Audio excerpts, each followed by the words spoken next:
بسم اللہ الرحمن الرحیم۔ السلام علیکم۔ کسی زمانے میں ایک چور تھا۔ وہ ایک بادشاہ کے محل میں چوری کرنے کے ارادے سے گیا۔ رات کا وقت تھا اور محل کے ایک کیمرے سے بادشاہ اور اس کی بیوی کی گفتگو کی آواز آ رہی تھی۔ وہ کھڑے ہو کر سننے لگا۔ اگرچہ ایسا سننا غلط ہے، ناجائز ہے، چوری ہے، لیکن چور تو چوری ہی کرنے آیا تھا، تو اسے سننے میں کیا چیز مانے ہوتی؟ آخر وہ چور ہی تو تھا۔ اس چور نے سنا کہ بادشاہ اپنی بیوی سے کہہ رہا ہے کہ میں اپنی بیٹی کی شادی ایسے آدمی سے کروں گا جو نہایت متقی و پرہیزگار ہو، بہت اللہ والا ہو۔ جب چور یہ بات سن رہا تھا تو اس کے دل میں خیال آیا کہ کیوں نہ میں کچھ ایسا بن کر دکھاؤں کہ بادشاہ میرے ہی ساتھ شہزادی کی شادی کر دے۔ دل میں ایک ہرس پیدا ہو گئی۔ اب وہ چوری کرنا تو بھول گیا، لیکن دھوکہ دینے پر اتر آیا اور گھر جا کر بہت دیر تک سوچنے لگا کہ کس طرح میں اس بات میں کامیاب ہو سکتا ہوں۔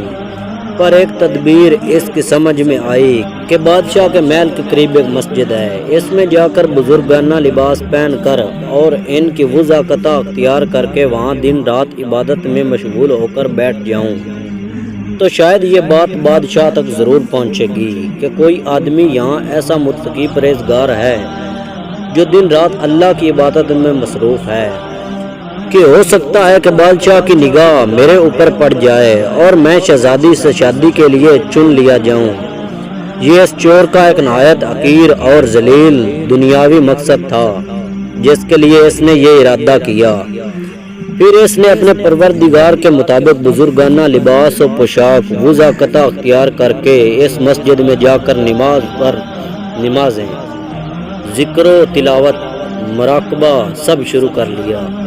دن گزرتے رہے اور لوگوں میں شہرت ہوتی گئی کہ کوئی اللہ کی بہت بڑے ولی یہاں آ گئے ہیں جو دن رات عبادت کرتے ہیں۔ یہاں تک کہ یہ بات بادشاہ تک پہنچ گئی کہ یہاں کوئی اللہ والے آ کر بیٹھے ہیں جو ان زہد و عبادت میں لاجواب، تقوی و طہارت میں بے نظیر۔ جب بادشاہ کو یہ بات معلوم ہوئی تو انہوں نے اپنے ارادے کے مطابق غور و فکر شروع کر دیا کہ شہزادی کے متعلق جو سوچا تھا اس کے لیے اس کا انتخاب کیوں نہ کر لیا جائے۔ بادشاہ نے اس سلسلے میں گفتگو کے لیے اپنے وزیر کو بھیجا۔